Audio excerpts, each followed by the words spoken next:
அனைத்துலக உயிரோடை தமிழ் ILC தமிழ் உயிரோடை தமிழில் அன்பர்களே அரசியல் களம். இன்றைய அரசியல் கள நிகழ்ச்சியில் பிரித்தானியாவிலிருந்து போரியல் ஆய்வாளர் அரசு அவர்கள் இருக்கின்றார். வணக்கம் அரசு அவர்களே. வணக்கம் ராஜானி. அனைத்துலக உயிரோடை தமிழ் உறவுகளுக்கு அன்பு கலந்த வணக்கம். உங்களுக்கு வணக்கத்தை தெரிவித்துக் கொண்டு அரசியல் கள நிகழ்ச்சியில் நாங்கள் வளமையாக இலங்கை தீவில் நடைபெறுகின்ற விடயங்களை பார்ப்போம். ஆனால் இன்று முதலில் இந்தியா பாகிஸ்தானுக்கு இடையிலான போர் தொடர்பான விடயங்களை பார்ப்போம். நேற்று நான் உங்களோடு உரையாடும் பொழுது போர் விரிவடைய போகின்ற விடயங்களை நீங்கள் பேசியிருந்தீர்கள். அதனை நாங்கள் பேசி 3-4 மணி நேரத்தின் பின்னர் இங்கே ஆளில்லா விமான ட்ரோன்ஸ் தாக்குதல்கள் நடைபெற்றது என்று கூறப்படுகின்றது. முதலில் நீங்கள் தற்பொழுது உள்ள நிலை, பாகிஸ்தானுக்கும் இந்தியாவுக்கும் இடையிலான இந்த போர் என்ன நிலைமை என்றதை முதலில் கூறுவீர்களா? தற்போது இருக்கின்ற நிலையில இரு தரப்புண்ட தாக்குதல்களும் எல்லைகள் விரிவடைந்து கொண்டு செல்கின்றன. கிட்டத்தட்ட பாகிஸ்தான் மீது இந்தியா 25க்கு மேற்பட்ட ட்ரோன்களை ஏவி இருக்கிறார்கள். அதுவும் இஸ்ரேலில் தயாரிக்கப்பட்ட ட்ரோன்களைத்தான் ஏவி இருக்கிறார்கள். அதில் பலவற்றை சுட்டு வீழ்த்தி இருக்கிறார்கள். சில வீழ்ந்து வெடித்திருக்கின்றன. ஒருவர் கொல்லப்பட்டதாகவும் 5 பேருக்கு மேல் காயப்பட்டதாகவும் கூறப்படுகின்றது.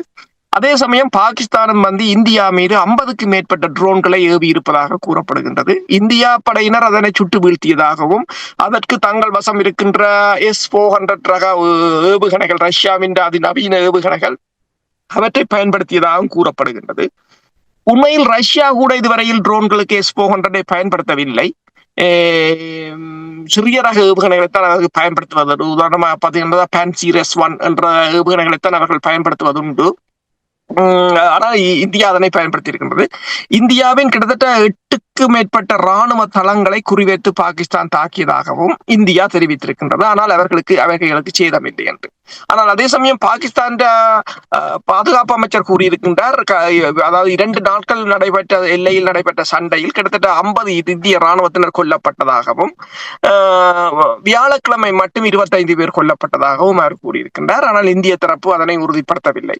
காஷ்மீரின் பகுதியில் நேற்று காஷ்மீரை நோக்கி பாகிஸ்தான் படையினர் ஆளில்லாத தாக்குதல் விமானத்தை தொடர்ந்து அந்த பகுதி முழுவதும் மின்சாரம் தடைப்பட்டு இருளில் மூழ்கியுள்ளதாக அனைத்துலக ஊடகங்கள், BBC, ராய்ட்டர் போன்ற ஊடகங்கள் தெரிவித்திருந்தன.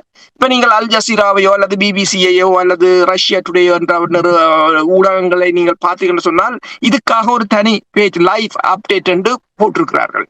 அதில் இருதரப்பும் பல விமான நிலையங்கள் மூடப்பட்டிருக்கின்றன. பல இடங்களில் மக்கள் பதற்றமாக இருக்கின்றன. பல இடங்களில் மக்கள் வெளியேறி கொண்டிருக்கிறார்கள் என்ற ஒரு நிலையாகத்தான் இருக்கின்றது. இந்த நிலையைத்தான் உங்களுக்கு தெரியும், இந்தியா IPL துடுப்பாட்ட போட்டியையும் தற்காலிகமாக 1 வாரத்துக்கு நிறுத்தி வைத்திருக்கின்றது. பாகிஸ்தானில் இடம்பெற இருக்கின்ற துடுப்பாட்ட போட்டிகள் UAEக்கு மாற்றப்பட்டுள்ளதாக கூறப்படுகின்றது. என்று இரு நாடுகளும் பொருளாதார ரீதியாகவும் கடும். நாங்கள் முதல் கதைக்கும் போது நான் பேசியிருந்தேன் பொருளாதார ரீதியாக. இன்று வெள்ளிக்கிழமை இந்தியாவின் பங்கு சந்தைகள் கடும் வீழ்ச்சியை கண்டிருப்பதாக கூறப்படுகின்றது. ஓப்பனிங்லேயே கடும் வீழ்ச்சியை கண்டிருப்பதாக கூறப்படுகின்றது. அதே சமயம் தற்போது IMF பாகிஸ்தானுக்கு நிதி வழங்குவது தொடர்பான கூட்டம் ஒன்று வெள்ளிக்கிழமை இடம்பெற இருப்பதாகவும், அந்த கூட்டத்துக்கு இந்தியாவின் வெளிவார செயலாளர் அதாவது விக்ரம் மிஸ்ரி கூறியிருக்கின்றார், IMF நிதியை வழங்கக்கூடாது என்று சொல்லி. ஆனால் அது அவர்கள் வழங்காது, இனி அவர்களின் பொறுத்தது. அப்ப இவ்வாறு இந்தியாவுக்கும் பாகிஸ்தானுக்கும் இடையிலான போர் இப்போது ஒரு ட்ரோன் போராக மாற்றம் அடைந்து கொண்டிருக்கின்றது. அது ட்ரோனால் தாக்குவது என்பது உங்களுக்கு தெரியும், அது ஒரு மிகப்பெரிய ஒரு அனர்த்தத்தை ஏற்படுத்தக்கூடிய ஒரு போர். அதனை தடுப்பது மிக மிக கடினம். உங்களுக்கு தெரியும், ரஷ்யாவில 9ஆம் தேதி 80வது ஆண்டு நிறைவை கொண்டாடுகிறார்கள் இந்த உலகப்போர், 2வது உலகப்போர். ஆனால் ரஷ்யாவை நோக்கி கிட்டத்தட்ட 500 ட்ரோன்களை உக்ரைன் ஏவி இருந்தது. அதில் பலவற்றை சுட்டு வீழ்த்தினாலும் பலவற்றை சுட முடியவில்லை. ரஷ்யாவின் பல கட்டிடங்கள் தீப்பற்றி எறிந்ததையும் காணக்கூடியதாக இருந்தது. அப்ப ரஷ்யாவே இந்த நிலைமை என்று சொன்னால் இந்தியாவையும் பாகிஸ்தானையும் நாங்கள் நினைத்து பார்க்க தேவையில்லை. இந்த போர் தொடருமாக இருந்தால் அன்றாட வாழ்க்கை கடுமையாக பாதிக்கப்படும். நீங்கள் அப்படி கூறும் பொழுது எனக்கு கேள்வி இருக்கிறது. அதாவது இந்தியா ஒரு வல்லரசு நாடு. அவர்களுடைய ஆயுத பலத்தை நீங்கள் எடுத்து பார்த்தீர்கள் என்றால் 10-15 ஆண்டுகளுக்கு முன்னதாக ஒப்பிட்டு பார்க்கும் பொழுது நிறைய ஆயுத பலத்தோடு இருக்கிறார்கள். இப்போ நீங்கள் ராய்ட்டர்ஸ், பிபிசி நிறுவனங்கள் கூறிய விடயங்கள் தொடர்பாக கூறும் பொழுது 5 விமானங்கள், போர் விமானங்கள் நேற்று சுட்டு வீழ்த்தப்பட்டதாக கூறப்படுகின்றது. அதில் எவ்வளவு உண்மை இருக்கிறது? இப்போ என்ன பொறுத்தமட்டில், இந்தியாவை பொறுத்தமட்டில் அவர்களிடம் நிறைய பலம் இருக்கின்றது, நவீன ஆயுதங்கள் இருக்கின்றது, நவீன படைக்கலன்கள் இருக்கின்றது. எவ்வாறு பாகிஸ்தானால் இந்த 5 விமானத்தையும் சுட்டி வீழ்த்த முடியும்? இதில் எவ்வளவு உண்மை இருக்கிறது? உண்மைதான். முதலில் இது தொடர்பாக அவர்கள் கூறினார்கள். பாகிஸ்தான் வெளிவார அமைச்சர் தான் முதலில் இதனை கூறியிருந்தார். 5 விமானங்களை தாங்கள் சுட்டு வீழ்த்தியதாகவும், 3 ரபேல் என்று சொல்லியும், ஒரு மிக் 29 என்று சொல்லியும், ஒரு SU-35 என்று சொல்லியும். ஆனால் இந்தியா வாய் திறக்கவில்லை. ஆனால் நீங்கள் பார்த்தீங்கன்னா பஞ்சாப் மாநிலத்தில் ஒரு கிராமத்தில் எழுந்த மக்கள் அதிகாலையில் அவர்கள் கண்விழித்தது சீனாவின் PL-15E ரக ஏவுகணை, வானிலிருந்து வானிற்கு ஏவப்படும் ஏவுகணைகளின் சிதறல்களை பார்த்துத்தான். அப்போதுதான் எல்லோருக்கும் தெரிந்தது சீனாவின் ஏவுகணையை பாகிஸ்தான் பயன்படுத்தி இருக்கிறது என்று சொல்லி. நீங்கள் அந்த இடங்கள் முழுதலிலும் பார்த்தால் விமான சிதறல்கள் தான். இதை நான் முதலும் கூறியிருந்தேன். ஆனால் அதை பலர், இப்ப நானும் பலவற்றை நம்புவதில்லை. ஏனென்று சொன்னால் அது ஃபேக்காக பழைய படங்களையும் போடலாம். ஆனால் ஃபேக்ட் டெஸ்ட் செய்ய வேண்டும். அதை பிபிசி செய்திருக்கின்றது.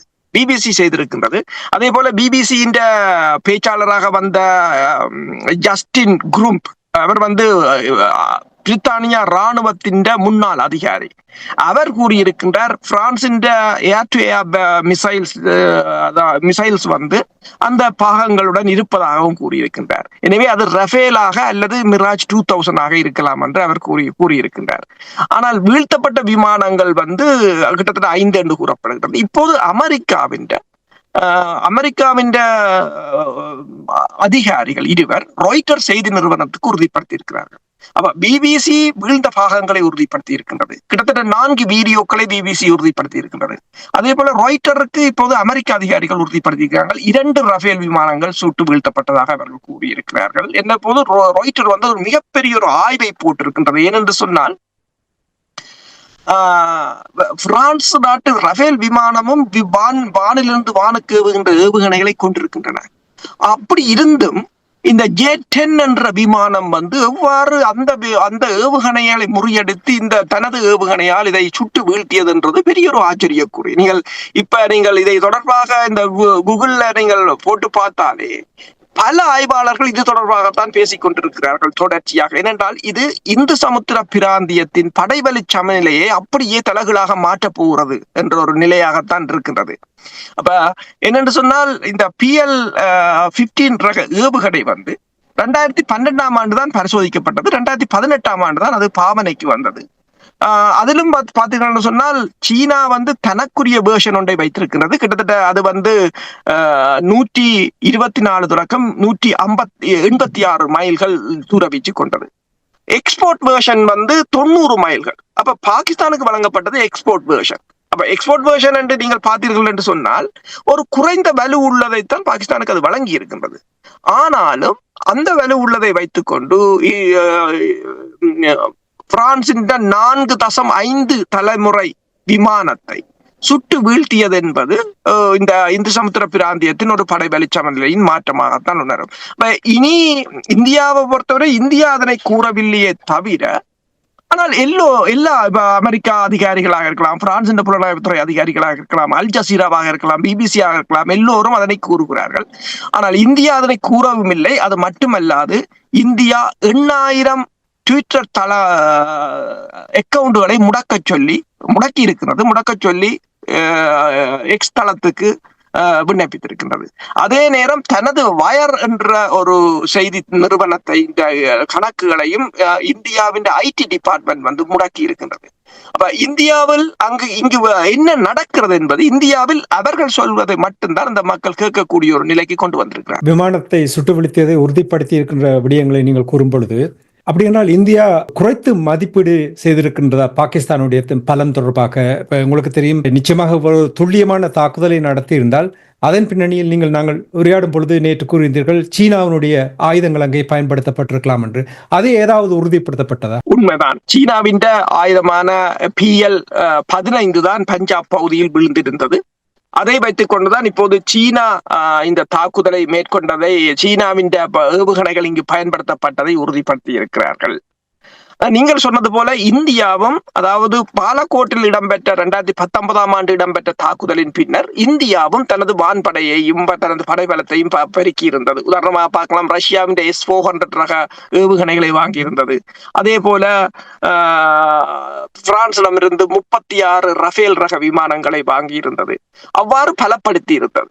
ஆனால் அதே சமயம் சீனாவும் பாகிஸ்தானும் தன்னை பலப்படுத்தி இருந்தது. பாகிஸ்தானும் கிட்டத்தட்ட நீங்கள் பார்த்தீர்கள் சொன்னால் சீனாவிடமிருந்து JF-17 தண்டர்போல்ட் 3 ரக விமானத்தையும் அதே சமயம் J-10C வாங்கியிருந்தது.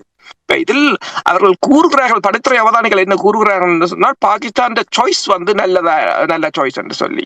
என்னென்னு சொன்னால், இப்ப தற்போது இந்த J-10C தொடர்பாகத்தான் எல்லா தளங்களிலும் ஒரே பேச்சாக இருக்கின்றது. என்னென்று சொன்னால், அந்த பிராந்தியத்தில், இந்து சமுத்திர பிராந்தியத்தில் ஒரு வல்லமை மிக்க போர் விமானமாக அது இப்போது மாறி இருக்கின்றது.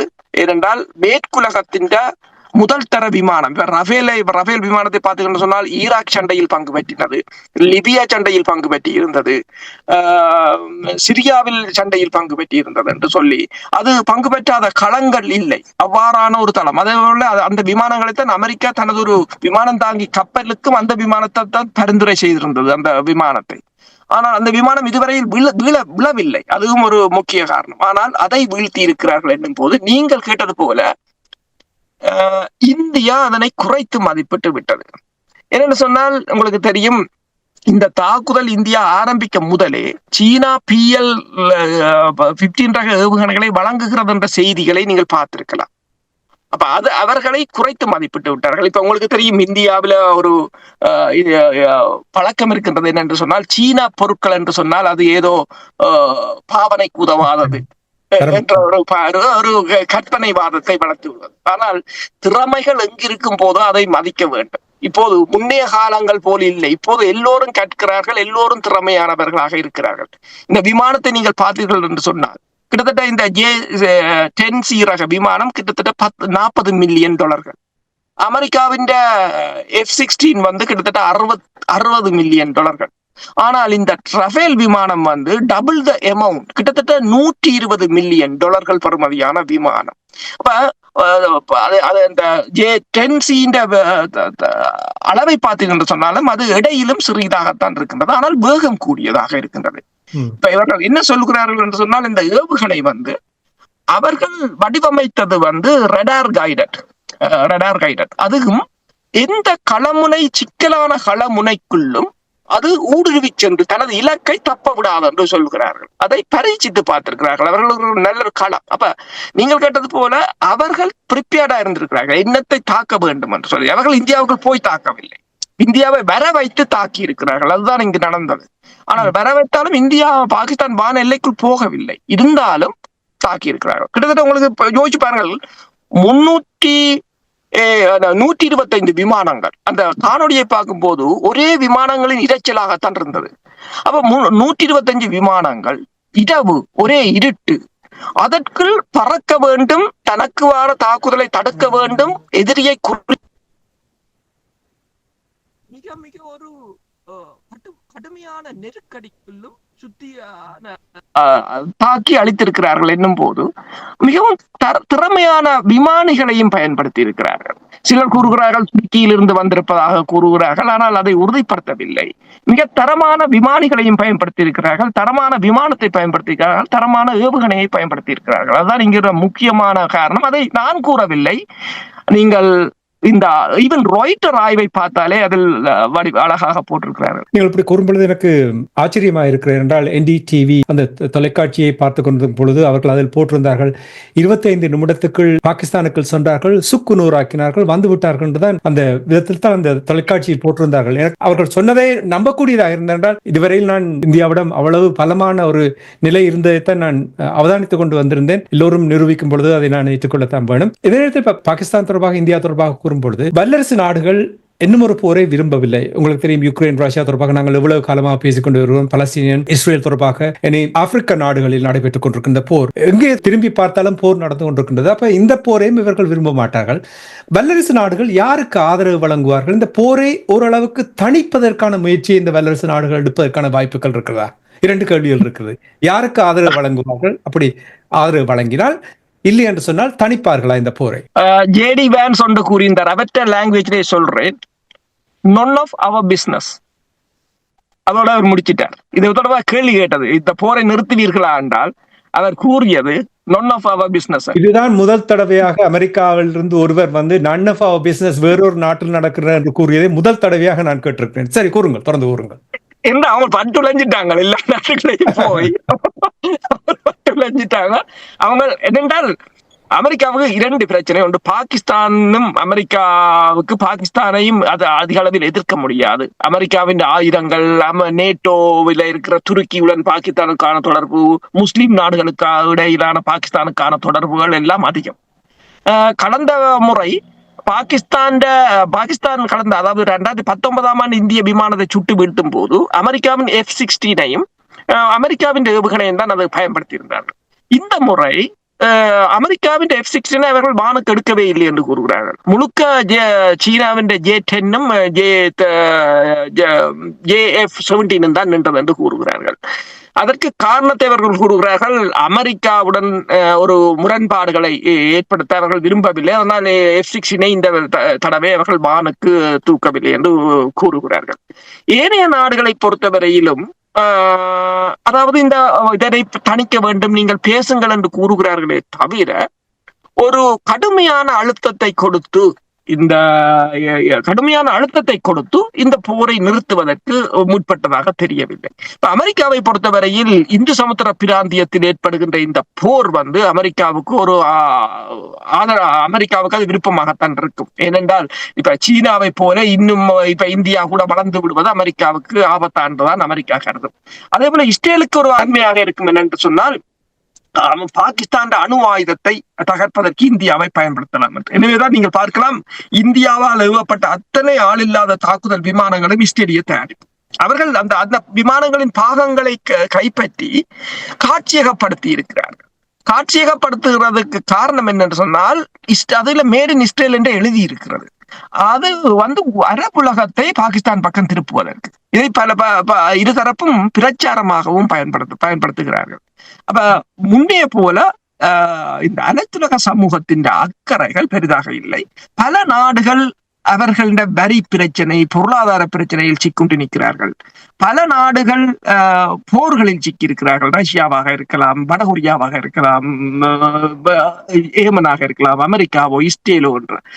இந்த நிலைமை வந்து தற்போது பாகிஸ்தானுக்கும் சீனாவுக்கும் ஒரு நல்லொரு களமுனையை ஏற்படுத்தி கொடுத்திருக்கிறது. இப்ப இந்தியா தான் இதில் அவசரப்பட்டு விட்டதோ என்ற ஒரு கேள்வி இருக்கின்றது என்னிடம். நீங்கள் கூறும்பொழுது வல்லரசு நாடுகள் போர் விரும்பவில்லை என்ற விதத்தில் கூறும்பொழுது, போர் விரும்பவில்லை என்ற வல்லரசு நாடுகள் தொடர்பாக கூறும்பொழுது, அவர்கள் ஈடுபடாவிட்டாலும் போர் நடக்க வேண்டும் என்று விரும்புவார்கள் என்றால் அப்பொழுதுதான் ஆயுதங்கள் தொடர்ச்சியாக விற்பனை செய்யலாம், அதனால் வருகின்ற கொள்ளை லாபத்தை அவர்கள் அனுபவிக்கலாம் என்பதுதான் உங்களுக்கு தெரியும். அவ்வாறு தான் அமெரிக்கா, பிரித்தானியா, பிரான்ஸ் மற்ற மேற்கத்திய நாடுகள் அவர் தான் இருக்கிறார்கள்.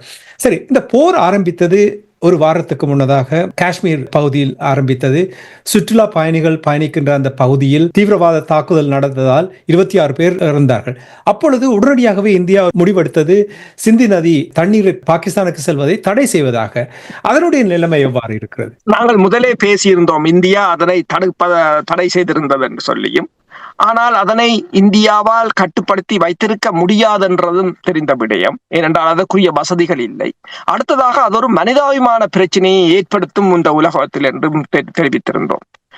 ஆனால் இப்போது பாகிஸ்தான் இந்த ஆளில்லாத தாக்குதல் விமானங்களின் தாக்குதல் நடவடிக்கைகள், அடுத்ததாக IPL மேட்சை கேன்சல் பண்ணியது, பொருளாதாரத்தில் ஏற்பட பங்கு சந்தைகளின் வீழ்ச்சி என்பன இந்தியா ஏதோ ஒரு வழியில் இந்த போரை நிறுத்த வேண்டிய கட்டாயத்துக்கு வந்திருக்கின்றது. இதுக்கு பல காரணங்கள் இருக்கின்றன. ஒன்று, இந்தியாவால் அந்த நீரை சேமித்து வைக்க முடியாது. இரண்டாவது, இந்த போரை நிறுத்த வேண்டும் என்று சொன்னால் தான் கொண்டு வந்த தடைகளையே தான் முதலில் மெல்ல மெல்ல கைவிட வேண்டும். எனவேதான் வெள்ளிக்கிழமை இந்தியா அந்த அணையை திறந்து விட்டிருக்கிறது பாகிஸ்தானுக்கு. அதை எல்லா ஊடகங்களும் போட்டிருக்கின்றன, இந்தியா தண்ணீரை திறந்து விட்டிருக்கிறது என்று சொல்லி. அதற்கு முன்னர் வேர்ல்ட் பேங்க், உலக வங்கி தான் இந்த 1960ஆம் ஆண்டு இந்த உடன்பாட்டை மேற்கொண்டிருந்தது. அப்ப உலக வங்கியிடம் கேட்ட கேள்வி என்னென்று சொன்னால், உலக வங்கியின் தலைவரிடம், அதாவது இந்த பிரச்சனையை நீங்கள் தலையிடுவீர்களா என்று. அவர் கூறினது ஒன்றுதான், உண்மையில் இது ஒரு மனிதாபிமான பிரச்சனை, இதில் நாங்கள் ஒரு ஃபெசிலிட்டேட்டர்ஸாகத்தான் இருந்தோம், நாங்கள் இடைத்தரகராகத்தான் அல்லது இதை ஒரு நடுவராகத்தான் இருந்தோமே தவிர இதை நடைமுறைப்படுத்தும் அதிகாரத்துடன் நாங்கள் இருக்கவில்லை. இது அந்தந்த நாடுகளை பொறுத்தது என்று இருக்கிறது. இப்போது பாகிஸ்தான் கூறியிருக்கிறது என்று சொன்னால், அதாவது இந்த தண்ணீர் நிறுத்தப்பட்டு முற்றுமுழுதாக பாகிஸ்தானுக்கு பிரச்சனை வரும் என்று சொன்னால் தாங்கள் ஏவுகணை கொண்டு அடிப்போம் என்று. அப்ப தற்போதைய நிலையில் வான் மேலாதிக்கம் இந்தியாவிடம் இல்லை என்பது தெளிவாகிவிட்டது. அடுத்தது, ஏவுகணை கொண்டு அடிப்பார்களாக இருந்தால் ஒரு முழு அளவிலான போருக்கு இந்தியாவும் தயாரில்லை, பாகிஸ்தானும் தயாரில்லை.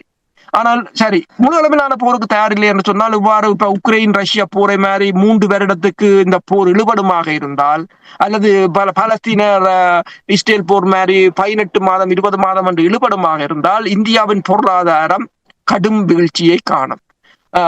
அது இந்தியாவின் அரசியலையே மாற்றக்கூடியதாக இருக்கும்.